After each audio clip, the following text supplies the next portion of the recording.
Somebody out there would do me a favor and put a comment just so we know you're hearing us loud and clear out there. We'd appreciate it. Just throw up in the comments yes or something or whatever you want to say.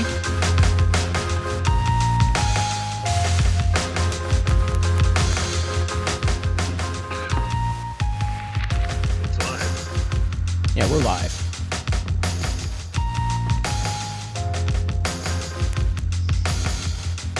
Once again, if you're just joining us, throw a comment up there so we can hear or see you. Make sure that, yep, there we go. Thanks, Brandon. All clear. We're good to go. Awesome.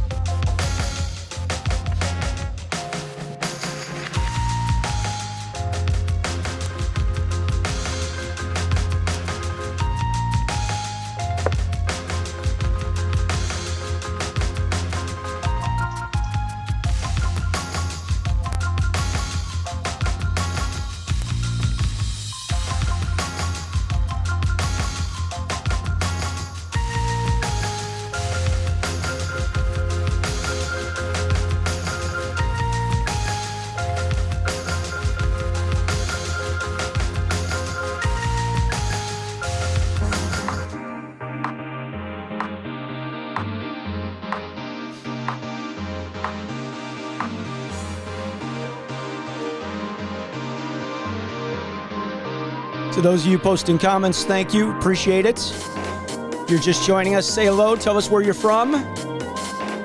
We got a very special show for you today. Hope you're going to stick around and enjoy it.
All right, welcome everybody. What's going on? It's Wednesday. We are in the ref room. It is lunch in the ref room with Scott and Brad. Welcome, welcome. We've got a very special show today. Lots going on. We get to enjoy a little bit of hockey there for a short period of time on TV. Apparently, there are fewer tee times available as of this afternoon. So the Blackhawks will be coming back, but it was an exciting time, and I thought they played pretty well. And let's bring Mr. Baumruck in to give us a couple comments. How's it going, Scott? Morning, well, afternoon to everybody because we're a minute past noon now. But, yeah, unfortunately, our local team is down, but our Southern brothers are still around in St. Louis down there. They play tonight, so big shout-out to them. Wish them luck in their game tonight. Yep. But I can't get enough of the playoffs right now. If you watch the game between the Isles and the Capitals yesterday, the Caps were up against the wall, and all of a sudden they started getting physical with the Islanders, and the entire game changed, and Ovechkin had a nice goal, and they ended up stealing that game from the Isles, so they're still alive. Nice. Well, we got a lot to comment on today because we have a very special guest, and I want to bring him in right now and get started. We're going to try to go till 1 o'clock, but we're going to talk hockey today. We've got testing coming up. We've got the seminars, which are starting like very soon. They've even started around the country already. And so our special guest today is Mr. Jack Raslawski. And for those of you that don't know Jack, I don't know who doesn't know Jack because he's such a legend, but he's in the Hockey Hall of Fame here in Illinois. He's been our referee-in-chief many times. He's a certified instructor. He's been on the AHI committee. He's been president of IHOA. He runs disabled hockey, sled hockey, Special Olympics, and he runs a heck of a golf outing because we got to experience this this past week. We enjoyed getting out there. Thanks to Jack for putting that together. As we miss getting together and having some fun, and we certainly had a great time the other day. And if you ordered up that weather that we had, you couldn't have done a better job with that either. So welcome, Jack. Thanks, Scotty. Thanks, Brad. Thanks for having me. I'm truly looking forward to this opportunity. There's nothing better than talking about hockey, especially in the middle of the day. That's for sure. Well, we got a lot we want to talk to you about, Jack, because let's start with, us being on lockdown again with hockey. Is there any news on return to hockey? Have you heard anything from anybody? What's going on? I'm pretty much similar to what Brad and everybody else. Our health department runs what restrictions, and not only is that in the workplace, but that's also in any kind of sports activities and restaurants and whatnot. So currently, I think we are in phase 3 or 4 of that lockdown. And as of August 15th, there is no competitive play that is permitted in the state of Illinois for ice hockey. So we are able to have practices and whatnot, but unfortunately there is no play that will be permitted, and hopefully that'll be lifted here shortly. Well, I got to tell you, I was speaking with one of our people that's pretty affiliated with a lot of the rinks, and he was saying it's going to be really tough for these rinks to be able to survive. When I heard the costs of what it is per month for these rinks to operate, he said, really, they cannot continue to go on and stay in business if they don't have games. Games are that important that if they don't actually have, practices are one thing, but they cannot maintain any kind of financial feasibility if they don't have games. And the teams are going to leave town. They're going to go play. I don't care what anybody says. These teams are going to pack it up. They're going to go over the border, or they're just going to go to all these showcases. And it probably puts them in a worse place than in Illinois. We've been, holding our own in terms of COVID numbers. But, now they're going to have to travel. And a lot of the teams that have the best competition are in COVID hotspots, I would say. We got California, Florida, Colorado, Arizona, St. Louis, Missouri, Minnesota. Wisconsin just came off the list finally. That was kind of coincidental because isn't there a convention going on in Wisconsin? So now you can come back over. You don't have to worry about it. But hey, so I mean, it's going to be a challenge for these rinks, and hockey's going to go on. So how are we going to handle that, Jack? Are we going to be able to go over the border and work some games?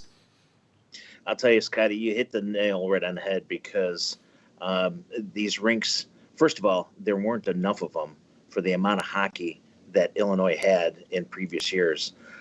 Brad, correct me if I'm wrong, but there was 34,000 sanctioned games last year in northern Illinois. That's going from Joliet up to the lake and then up to Wisconsin. So I believe it's about 44,000. I think we're close. It's close. You're close. Yeah. You're within a couple 10,000. But yes, there's lots of games.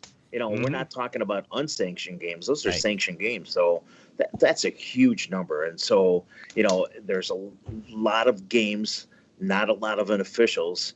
And now everything is shut down. And you're right. They are going to be going elsewhere. They're going to be going to different cities, counties, and states where there are no restrictions because these parents want their children to play.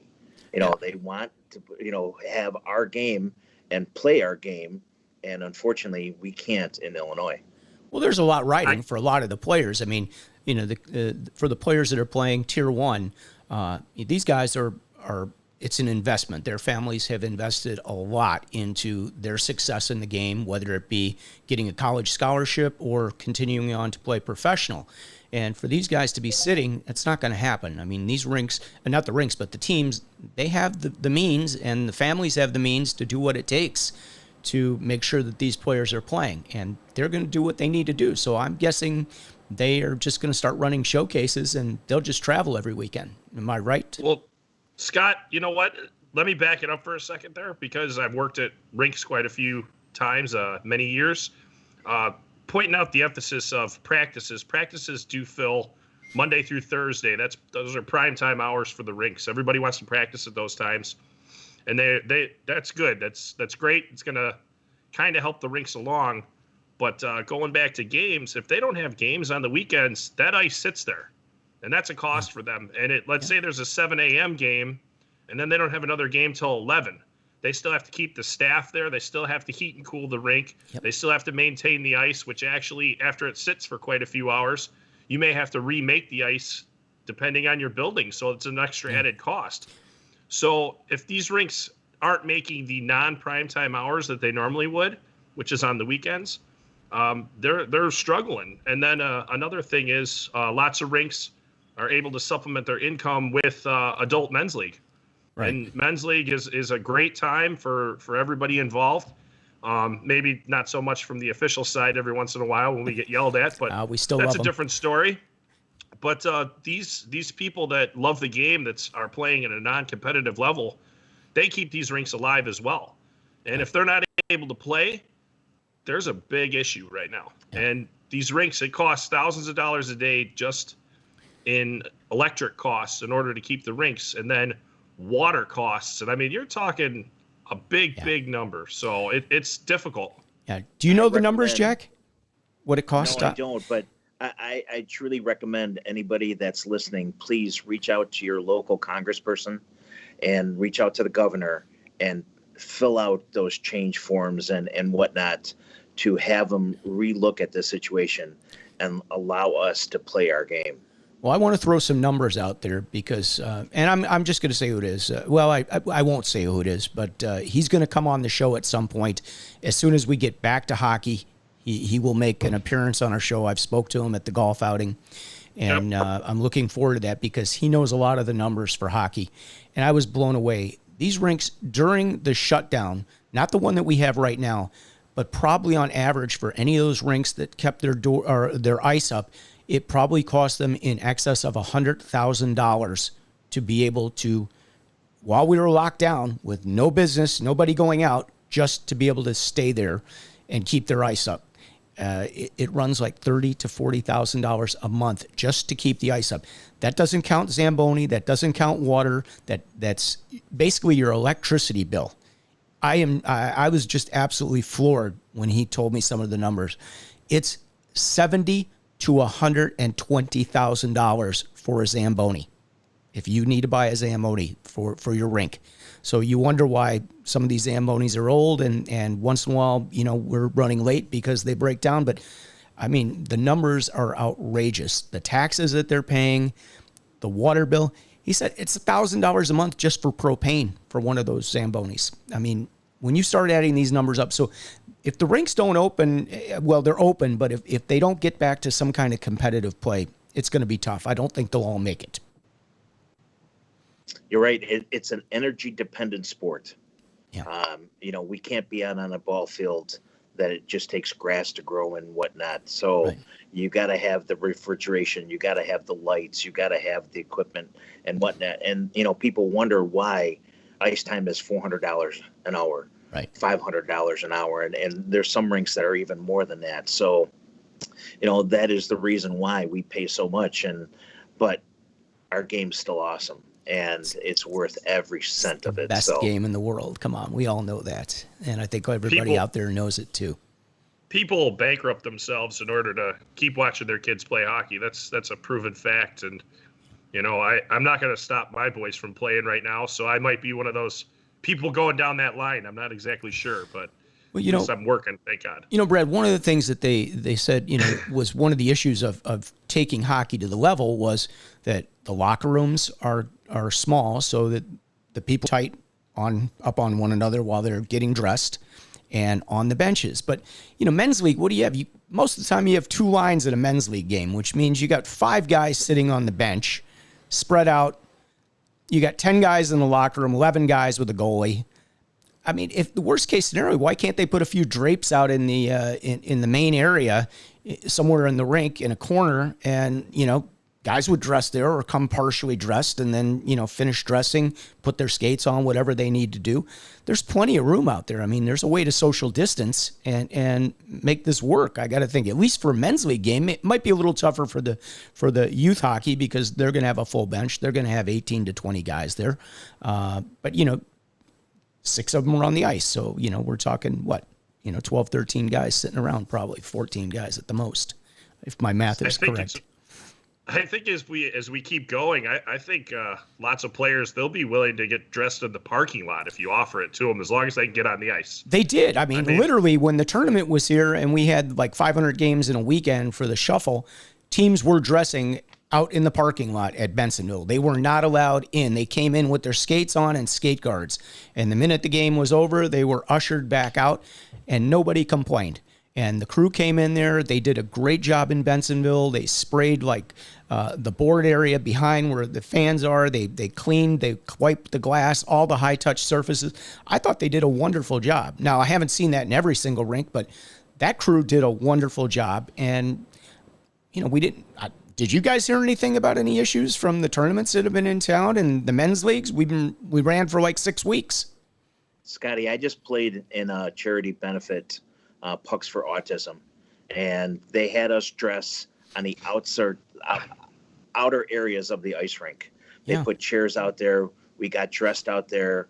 They gave us strict instructions about masks and social distancing and whatnot. Not one person, not one ended up catching the virus. So, they did a phenomenal job. The Pucks for Autism, Sean Pfeiffer, did a phenomenal job of organizing, working with the rinks and whatnot. So it takes us being safe. Yeah. And, if we follow those directions, we will get through this. Well, let me put a comment up here real quickly. I know this is coming from Steve Wilkins, and he's a regular viewer of our show, which we certainly appreciate you doing that. I'm having trouble getting this thing up. Oh, here we go. All right. Well, it's kind of in a weird place here, guys. But I only want to bring Steve into the picture here because I know Steve went out of town. He went to Minnesota for the weekend to work some games up there. There was I don't know if it was a showcase or a tournament, but he ended up going up to Minnesota, and he said they allow an extra 15 minutes between games to disinfect the locker rooms, the change rooms, and the benches, and it seems to work very well. And I think that's something that most of the rinks here were trying to do, and I can't say I had them. They were going over to the benches and disinfecting, but that's a good idea. They probably should. That's probably a great spot to do it. So I did want to talk about this a little bit, and we have covered it. But, one of the reasons Jack came on today, Jack always has instructed the seminars for level 3, I believe, right, Jack? And I know that we're going to be taking our tests, our seminars online, and then our tests are going to be online. So it's going to be a different way of doing things. And I think Jack has already seen a seminar in action. So he's going to share some of his tips today for us so that we can all be prepared for this. So without further ado. Thanks, Scotty. I've been an instructor for over 30 years, and I started out teaching level 1s because they were sponges. And everything you said to them, they took in and whatnot. But as I grew older, I found the challenge of dealing with the veteran referees. Their questions, their situations, their you name it, they've experienced in adult leagues, in junior games, in midget games, high school, whatever. And that's the reason why both my brother and I gravitate to working the level 3 and level 4 seminars because of those questions. The engagement of those officials is what makes me want to come back every year. So tomorrow, I'm actually running my very first seminar here in Illinois, level 3 virtual seminar. Brad did a phenomenal job, Brad and Greg Welker, putting everything together for us and whatnot. So tomorrow's a trial run, but last night I actually attended my own seminar. I was a student. I was the one in the background, and it was very interesting how everything progressed. And I'll tell you, I have a lot of takeaways that I'd like to incorporate into my seminar going forward of what went well, what didn't go well, and whatnot. The the biggest thing that I see engagement wise is having videos and having different situations and talking those over. Here you got 50 people in a room, virtual room, and some people, they don't care. They're tuned out and whatnot. But you know what? You see them and they say, "Hey, Brad, what would you call in a situation where a guy gets elbowed?" Well, now Brad has to unmute himself and now he has to wake up. And Brad goes, "Well, I think depending on the situation and severity, it's either going to be a 2-minute minor or a major in a game." I said, "Whoa, you can also call major." Well, I didn't know that. And that's where that discussion starts happening. And now not only do you have Brad's attention, you have Scott's attention, you have Ross's attention, and so on and so forth. And that's where that engagement comes in. I think, Jack, just let me interrupt for a second. I think the adding of the major penalty there in that assessment, the major game, that discussion is a discussion that I wish more officials would have, because the 5-minute major is there for a reason. Once the game starts to go south and players start taking deliberate liberties, that 5-minute major says, "Look, we're done here. This guy's going to sit for 5. If we have to keep going, now I'm going to start chucking players with 5 in games." And I think that's one of the best tools as an official that you can use. And I don't think it's utilized enough. And I really don't. I don't want to say be liberal handing out 5-minute majors. But once the players start getting on that edge, you got to reel them back sometime. The 2 and 10 works pretty well too. The way to do it. When you start banging 2 and 10s. It sends a message. Yep. Yeah.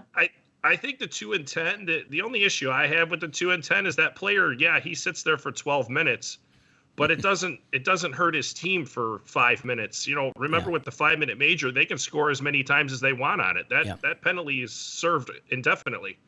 So I think that sends a much bigger message than a 2 and 10. And I'm not discrediting the 2 and 10. I think the way they have that set up is in order to protect the players and make you sit there and feel shame for a little bit longer. But it unfortunately doesn't penalize your team long enough in order to make a real feeling impact. That's my personal opinion, but that's how I feel. Sorry about that, Jack. I had to interrupt. No, absolutely. But you know what, Brad? You bring up a great point, because USA Hockey gives us a few options. You can call a head contact, you can call an elbow, you can call an interference, you can call rough. You have options and different penalties in those options. So you can go from a 2 to, Scott, to your point, 2 and 10, a 5-minute major, a 5 in game. It's those options where we maintain control of the game, and then hopefully the outcome is of what we're expecting. Unfortunately, if you call no penalties in the first period, and then it starts getting to, pardon my expression, an Animal House, then, and I kept it clean for you, Scott. Appreciate that. You're going to have trouble, and then it's too late to bring it back. And, I know we kind of strayed away from the seminars right now, but it's those types of situations, and these are great discussion points that we have in seminars that now you've just used up 10, 15 minutes of that seminar talking about real life situations that occur every day, every game. That's a great point. Well, we have a couple comments here. Let's throw a couple comments on the board here if I can. Let me see if I can bring up Andy Hudson has joined us. We've done a batch of seminars for all levels. Engagement with attendees is key. It's also crucial for the staff to designate a dedicated producer to manage Zoom chat and breakouts, etc. Yes, I believe that you guys are already on that, of course. And we are. That is something that is definitely going to be looked at. I'm going to depend on Welker and Eric Household to help me out with that. I'm technology challenged. I'm just happy to be on this call today without screwing anything up. So, and Scott can attest to this. We had like 3 trial runs to make sure that this worked out. So well, that's what I love about you, Jack. Making sure it's done right, and that's attention to detail. I love that. So, and that's what each seminar entails. I've had multiple conversations and trial runs with Welker and Eric as well, just to make sure that the I's are dotted, T's are crossed. and that it's the right thing for our students. And at the end of the day, it's got to be beneficial to them. You can have anybody come up and talk and just talk, but PowerPoints will kill you. It's these situational questions that now have the engagement of the officials, and you get everybody involved. And that's where I love my classes, and this will be a new venue for me, going on a Zoom call and doing this. But hopefully the outcome is still going to be the same as in person, that the officials will get the outcome that they're looking for. The biggest thing that I want to stress, and I'm going to kind of go sideways on this one, we should not be there to have the officials fail their tests. We should be assisting them in identifying, all right, these are the trick questions that were identified. We're not going to give them the answers, but we're going to go through the situation that's going to help them get to the right conclusion and right answer of that question. And, anytime we fail our officials, then we as an organization, USA Hockey as the governing body, we failed our officials. And that's what we should not be doing. We're such a small community right now. We should be assisting them to make them the best, because if they're not out there, then there's no games. And like you said earlier, Brad, 44,000 games were played. And how many refs do we have? 1,200 here in the state? 1,400. 1,400. It's a significant number, and that's only sanctioned games. So right. Think of it that way. I mean, you're talking probably half that off the books, which, again, I'm not putting any of that down. It's just how it is, and some organizations do it to cut costs, and I understand that. And if they can do it and do it safely, more power to them. But like you said, Jack, as the instructor, when the seminars come out, USA Hockey gives us some materials, and then we put together our own materials. And you're correct. We need to assist our officials on those topics, because those topics are there for a reason. They happened that year, the year before, something that somebody was at a rink, they saw it and they're like, whoa, I didn't know that. They got to go to the book, look it up. And they're like, oh, I thought that was totally different. That's how it becomes a test question. So I got a topic for you. I'm going to change directions on you, Scotty. Sorry. So Please do. Back in my day, before helmets and protective equipment, we were always taught on how to break up a bench clearing brawl or a line brawl. When was the last time that topic was ever brought up in a seminar? I'm asking you guys that question. Yeah, I can't remember it really being brought up in recent years. I mean, I've only been around for 8 years. So you guys, I mean, Jack, you're what, 43 years as a referee? Brad is 21 years as a referee. I'm the rookie here with 8 years. But, I don't think I've ever heard it discussed in one of the seminars that I've been involved in. Well, greedily, Jack, I could say in our development program, that was one of the topics that we covered, because we did have the incidents between some of the local high school teams this season. And one day we were fortunate enough, I woke up in the morning and my cell phone had, I think, 35 missed calls, 128 texts, and I had like 8 emails. And I had the video. Somebody had went and ripped it off LiveBarn for me. They had zoomed it out so that I could see it better. They had even written me some notes. So I was able to walk into our development meeting that night with the video, and that was the first thing that we covered, because it was the hot button item that year, that day. So I think as an instructor for seminars too, if you are doing let's say we have a seminar tonight or tomorrow, and tonight there's a bench clearer in St. Louis or something that's totally odd, rip the video. You can incorporate that into your seminar. Everybody's looking at it. I mean, everybody's watching the NHL right now. There's not much else going on. I mean, baseball, my team is not doing very well, so I've been watching more hockey. So I think the best thing that we can do as instructors is things happen either in our local or in the NHL or around the rinks, just in general around the country, that you see, or somebody sends you from California because you happen to be friends, incorporate it into your seminar. Why not? Everybody's already looking at it. Again, like you said, Jack, it takes up time, and it fills a lot of questions and a lot of voids, because sometimes things aren't done right at even the highest levels of hockey. I posted this. I'm not sure if you guys saw it because you'd have to be watching through YouTube. But one of our officials, Scott Gaffney, put up a comment, and he said, "How good did the linesman look on that Catholic League brawl at Bensonville?"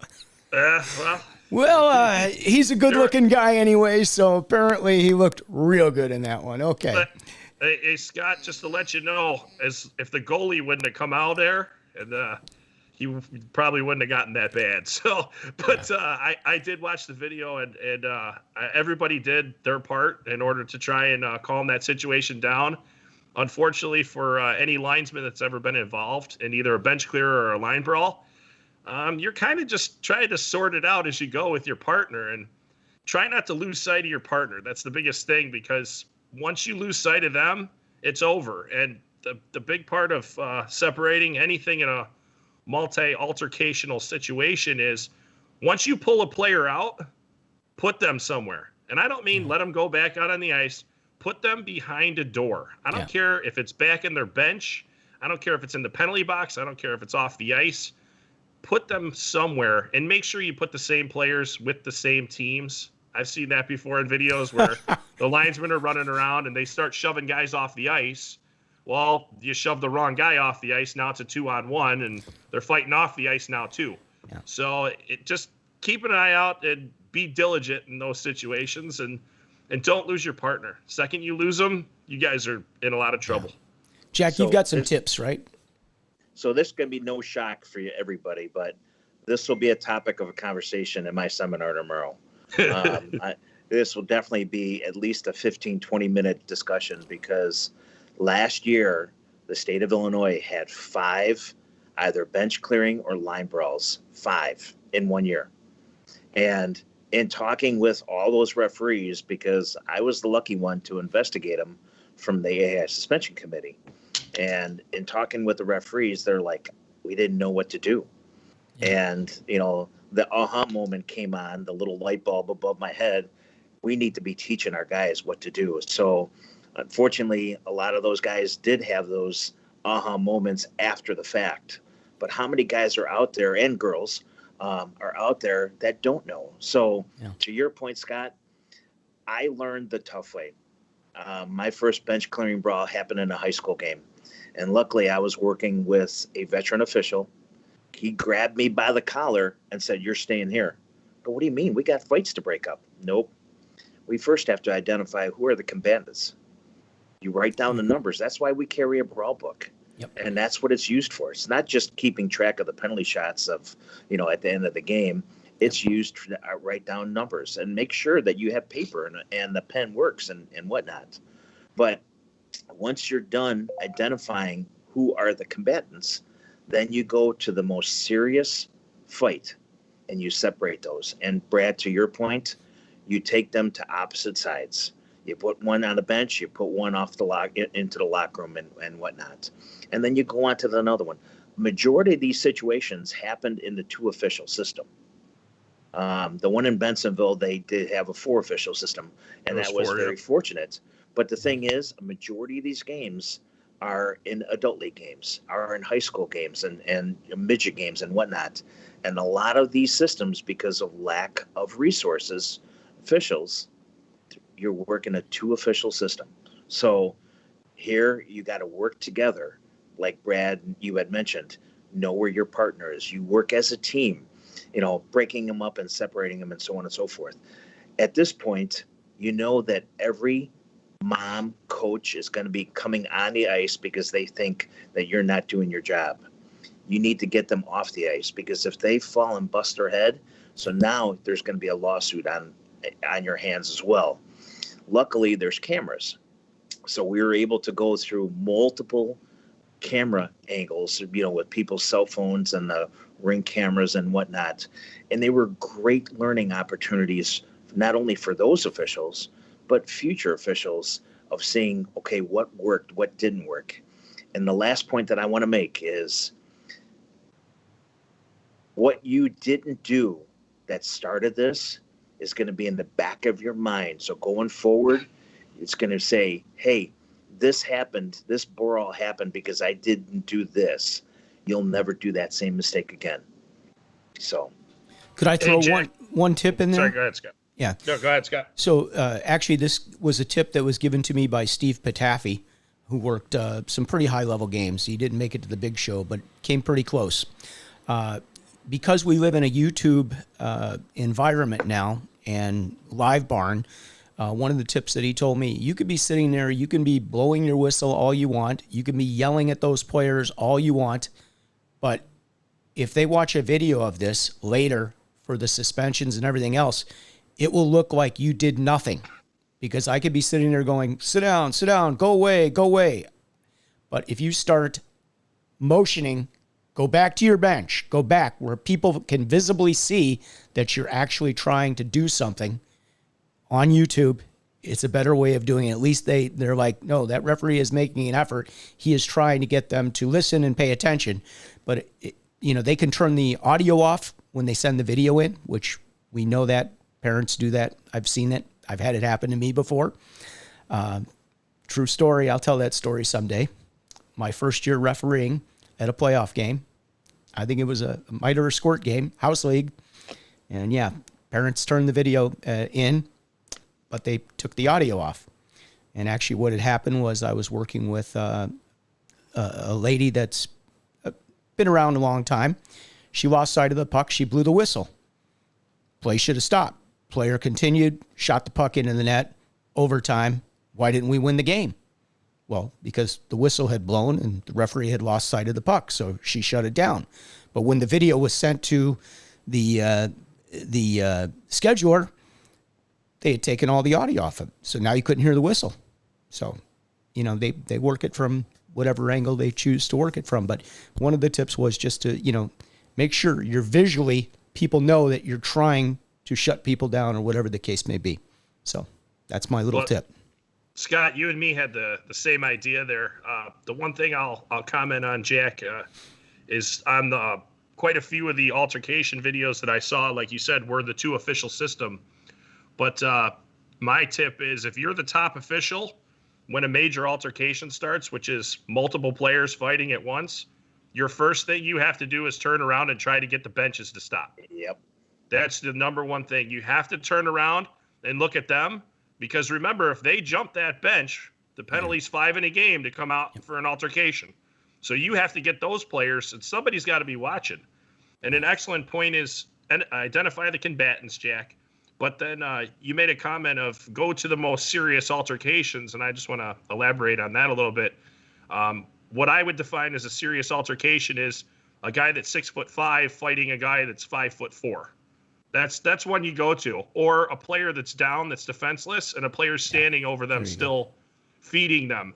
Anything that looks lopsided, you go to those places. If you see two guys tussling or just kind of hanging on to each other, they probably either calm down to their senses or they didn't really want to be there in the first place, but they're not going to let their buddies see them not be there. So I think that's a point that I would make. Jack, I don't think you'd steer me wrong on that. I think that's something that you guys hammered into my head pretty well in the past years.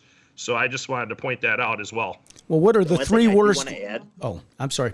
I just want to add one more thing. And since we're on this, anybody that has their helmet off, please go to them first. Yeah. Because there was that fight that occurred in Canada where it took one punch. Hit the guy's head hit the ice, and he died. He died right there on that ice. So that is that's the whole point of, you want to make sure that the most serious infraction, the fights, that you're getting to them first. So great point. Thank you. Well, I was just I had a comment when you were talking about the guys that didn't want to really participate. The worst three words to come from a referee: let them go. But that's beside the point. But in all kidding aside, in terms of let's say you have a brawl in a men's league game, what's your thoughts on that, Jack? I mean, a lot of times the referees are probably going to be a little more hesitant to go in there with two of those guys at a men's league game versus if it's a youth game, they're going to jump in right away. But what's your thoughts on that, and what are the obligations for a referee that's working a men's league game in that situation? So, Scotty, they pay their money just like the kids pay their money. Their parents pay the money for them to play. They're just as important as the kids. Yep. Each game is the Stanley Cup to those guys, the guys and the kids. So you're going to treat them the same. you're going to try breaking them up. If they're swinging their sticks, you got to take your safety into account first. Unfortunately, I'm one of those people that I'm going to go in before my partner. If I have a chance to, attempt to de-escalate something, I'm going to do it. But there's also, that time where in the back of your mind going, yeah, I don't know if this is a good time to go in. I think I'm going to wait for my partner to come in and whatnot. It's something that I can't show you a video on to say every time this is going to happen this way. But even talking to him, Scott, hey guys, you're done. If you stop now, we got minors. If you keep going, we're going to have to give you fighting penalties, and that's 3 games. And now, if you tell that to a men's league guy, 3 games is like a month. Yeah. So, they'll make them think a little bit. And a 2-minute minor over a 5-minute major is huge to those guys. Kids, unfortunately, their minds are so they're made up, and they want to beat the crap out of them. So, it's those situations that we need to do our best job of de-escalating that situation. There's a lot of testosterone running around in those younger games, Jack. As we get a little older, we start to have a more God-fearing sense of, I have to go to work tomorrow. My wife and kids are at home. My wife is going to yell at me when I come home with 20 stitches in my mouth and a $4,000 bill. Yeah. Kids, unfortunately, they don't have that hindsight yet, and they'll get there eventually, we hope. Well, but, probably the times to be most alert. I mean, when it's end of the season and somebody, like you're at a high school game or a midget game, and they're probably playing their last youth game, that's when you got to be careful with these guys. You got to know the situation that you're in, that one of these guys can explode, and he probably feels like he doesn't, there's no recourse on him if he does lose his temper that day and go crazy. So you'll see that in a situation like that. Or even sometimes at the tournaments, they're at the last game and they're going back to another state and they think, this won't follow me. But it will. They'll catch up with you. Or another country. Exactly. Or another country. Or another country. Or another, yeah. That happens quite a bit. I didn't want to say that, but yes. Well, it is what it is. I mean, we have European teams that come in and, Canadian teams. Canadian teams. And sometimes there's a little bit more at stake in those games, and officials need to identify that as well, that, hey, we got 2 teams, they're from opposite countries. So now you have their rivals already, team-wise. And then now we're starting to take on, we're better than you on each side of, borders, which, to me makes absolutely no sense. We're all playing hockey, but I get it. The tribal instinct is very strong in many humans, so it travels onto sports. So that's my 2 cents on that. All right, for those of you, if you're joining us late, I'm Scott Smokin Silz with Brad Baumruck here. We do lunch in the ref room. Our special guest today is Jack Raslawski, a legend in hockey for 43 years as a referee in chief, and his resume goes on and on. If you haven't had a chance to subscribe to the channel, please hit the subscribe button and the notification button. We do this every Wednesday at noon.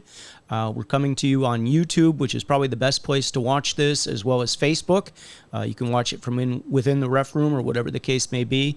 We appreciate your comments, so feel free to, if you guys have some questions you want to ask Jack, go ahead and put them into the comments section, and we'll get him to try to address some of those before we finish up here. We got about 20 minutes left, and I know Jack has another meeting to go to. We appreciate him taking time out of his busy day, because he's in a busy situation with work right now as well. So, Jack, what else would you like to cover today? I mean, I know we're talking seminars, we're talking the test. Any other great tips that you can provide us with? I'm going to go 2 more things, Scotty. I'd like to talk about our disabled hockey, and I also like to talk about the golf outing. Yep. So I'm going to hit the golf outing first. Okay. So as you guys have all been aware, and we've been dealing with this for over almost 32 weeks since the pandemic has started. Wow. It's over half a year, and our game has stopped. Our game came to a halting stop back in March. Championships weren't allowed to be played. And, our adult league, nothing was able to occur. And our day-to-day lives, we had to, stay at home and shelter in place and so on and so forth. So a few weeks ago, I was thinking, what, golf is such a great game. It's outdoors. You're able to social distance, but yet you're able to participate with your fellow officials and coaches and whatnot. And then you're able to have an adult beverage. Imagine that in a golf game. So I stuck it out on Facebook and said, if anybody's interested, I'm looking to put this together. And I was thinking, you know what, we'd get about 30 guys to participate. Well, to my surprise, we originally ended up having 50. 40 guys or 10 guys dropped out, and we were able to go off with 40 guys. And Scott, you participated last Friday. First time I've played in like 10 years, believe it or not. And I had a great time. Phenomenal weather. Couldn't beat it. The lowest score, the group that had the highest score came in at even. The group that won was -10. Bloomingdale Golf Club gave us a phenomenal rate of $45. They gave us a shotgun start, so everybody started at the same time, ended at the same time. And then we participated in some fellowship afterwards. And you know what? It was truly needed by everybody. Mark Gore, who's been dealing with a lot of medical issues, he came out and joined us, and he was our supervisor. What an outstanding guy. And, you know, all in all, it was phenomenal. And we had a discussion to say, hey, let's do this one more time. So we're looking to do this maybe on October 16th, another Friday, do another shotgun start. We're waiting for the golf club to come back to us if we're able to work with us on that day. So more to come. Shoot me an email or an IM on Facebook. And if you can't get a hold of me, get a hold of Scotty or Brad and get my contact information. But if you're interested in playing and participating, just shoot me a note. You know what, Jack? We'll actually keep this going. You just remind us. We'll mention it throughout the show over the next couple months and get everybody on board, because it was a great day, a lot of fun.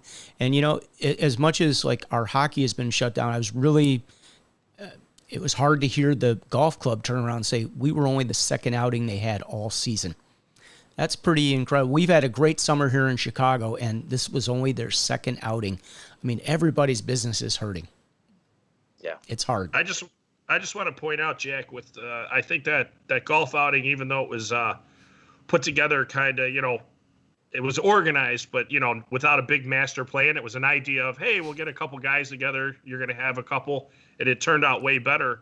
The one thing I want to point out is, you know, just being able to get that opportunity of you asking actually kind of brightened up my day, because you let me know and extended the offer out to a lot of people. And some people might be sitting at home really down on themselves. So I think we want to reach out. You know, if you know a referee that might have some problems right now, or a personal life or something like that, remember them and reach out to them, because a lot of people are down. And I think it's a good way to communicate and talk to each other and keep our little community together. And like you did say, Jack, it's a small community, so we got to take care of each other. So I thought that was a great idea to get together, and it's definitely not a Zoom meeting.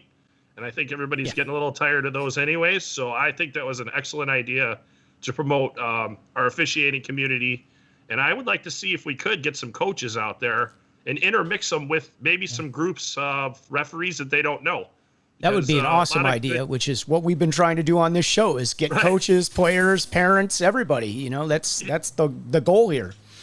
Well, you know, a lot of contracts are signed on the golf course, not in the boardroom. So talking is a great idea, and being out on a golf course, it lets people relax a little bit and have a good time. So I think sometimes the side discussions go the furthest within any community.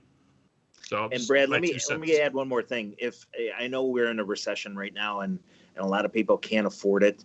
If you can't afford it, I will find you the money. I will pay for it myself, to just give you a day to kind of, you know, let loose, have a good time, enjoy everybody's fellowship and stuff like that. So if that's an issue, we got you covered.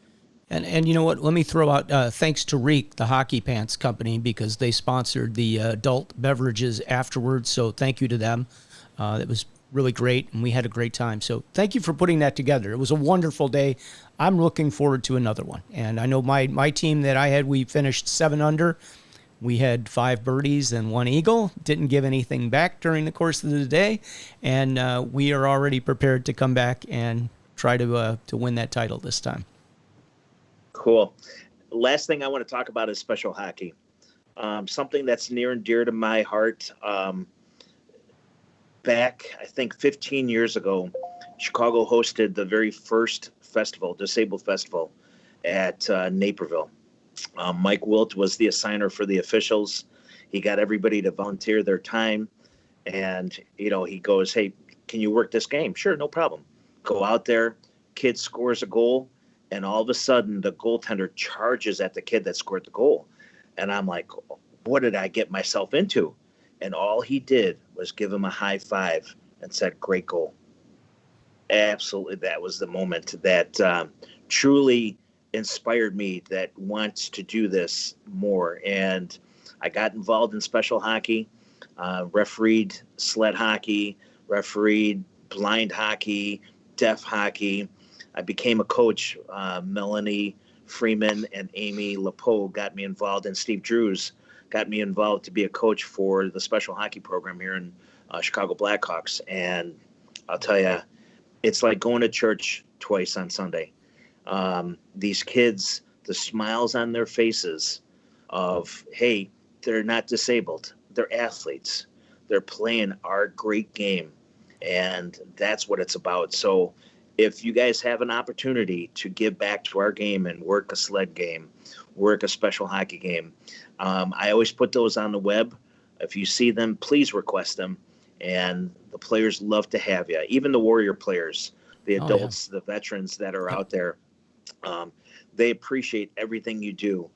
We don't charge them. There's a few times where we had to charge them, and they pay the fees. But it's best if we just donate our time, and the material that they give you as a result of that, you'll keep forever. They'll give you the medallions from the Warriors. Oh. They'll give you T-shirts and whatnot. So, please have it in your heart. Volunteer for special hockey. You'll never regret it. So, for some of the people, oops, sorry, Jack. Go ahead. I thought you were done. That was my PSA. So. For some of the people that haven't ever participated in either a special hockey game or sled hockey, or I want to do the blind hockey one day. That's one I haven't done. In order to put these games on, it takes a village sometimes, and they can always use volunteers. So if you have a local area that does provide these services and you got a couple spare hours, trust me, it's going to be well worth your time, even as a referee, to donate your time, because when they participate at the purest level.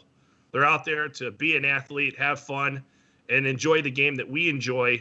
And it's a little different, but it's not different in a bad way. So don't be worried about it. There's a lot of people there that'll help you out if you've never done it.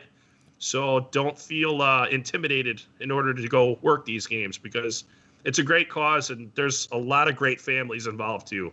Once you know these people, I know quite a few of them, and there's a lot of good people out there. So just putting it out there, volunteer your time. It's a good cause. One of our viewers, Brian, says refereeing special hockey is fun. Yes, it is.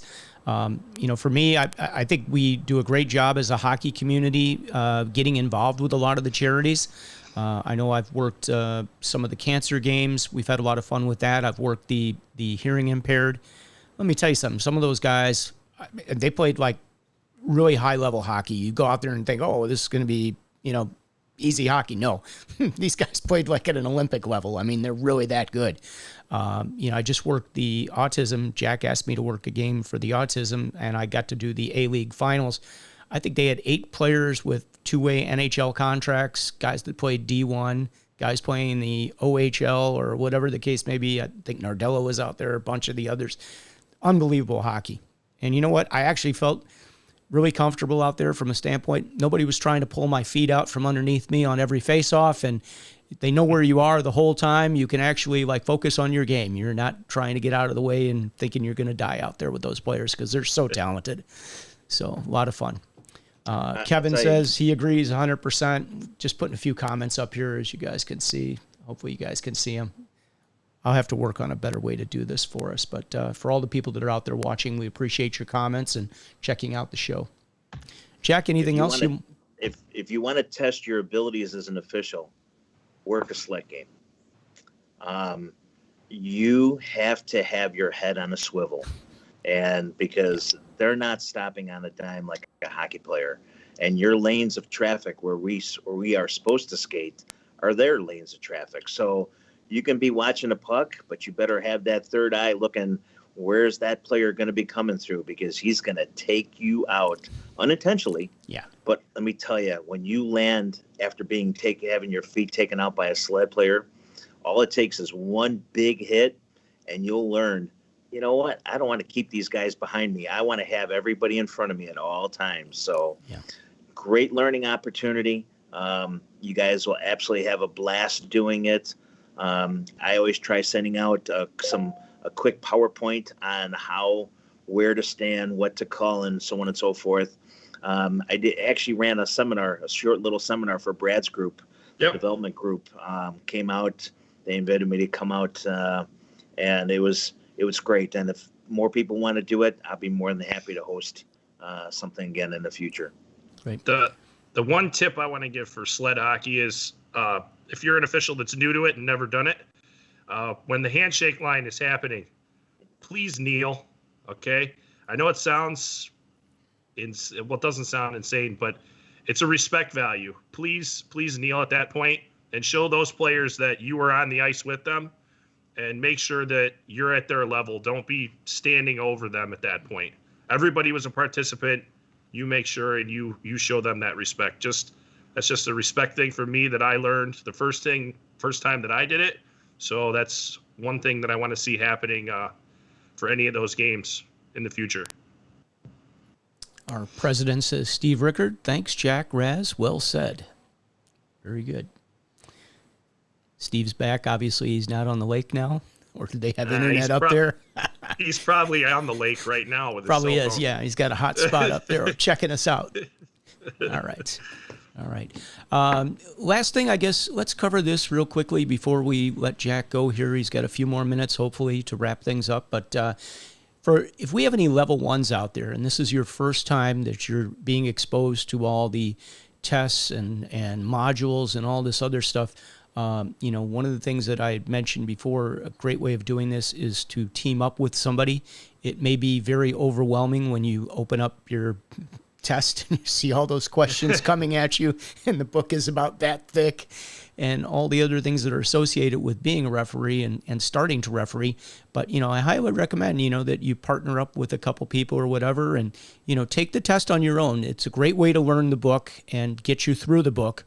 But, you can sit down after you've each taken the same test and, you can talk about your answers, talk about the questions that were troubling for you or that you didn't understand well, so that you guys can, better understand, what you're going to be working with in the future here.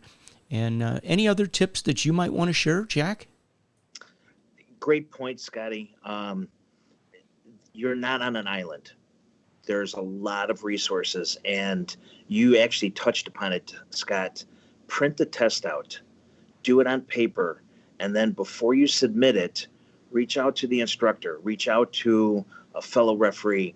If you need a resource, I'll be happy to talk to you and look at your test over before you submit it, because the last thing we want is for you to fail. And failure is not an option. We are a small community, and we need to help each other out, not only with the testing process, but the entire process of how to register to become a referee, how to go through those different modules that, the 6 hours worth of modules that we have to go through, the safe sport and so on and so forth. So, please use me as a resource. I'm more than happy to help everybody out. And that's how I began with my start. We used to sit in the locker room for hours on end after a game, going through, hey, you did this well, but you really need a lot of help in this point and all that. My dad was a huge advocate of both my brother and I. He'd stay in the car. You really sucked tonight. Well, where'd that come from, Dad?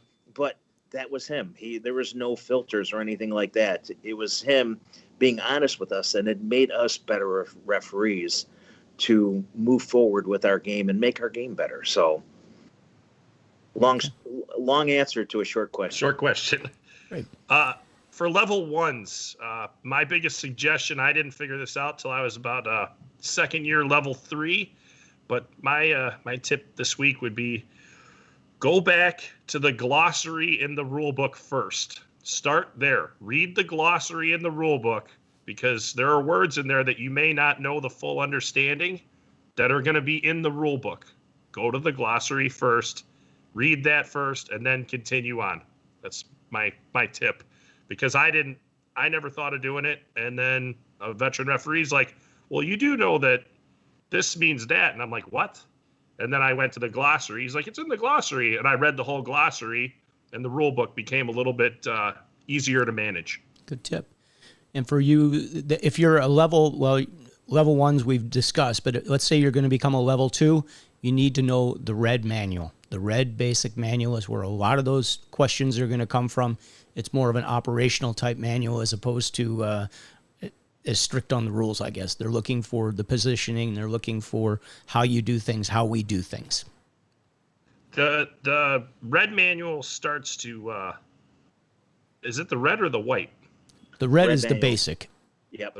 The red's the basic. Okay, Right. So that's what I thought. But it tells you what we can't always cover in a seminar. It also defines some things that aren't defined in the rule book that you're like, where'd this person get this from? Yeah. There's a lot of great materials out there. Those manuals, the basic, intermediate, and advanced, those are, I bet you if you talk to a lot of the top referees, they all know them very, very well. Yeah.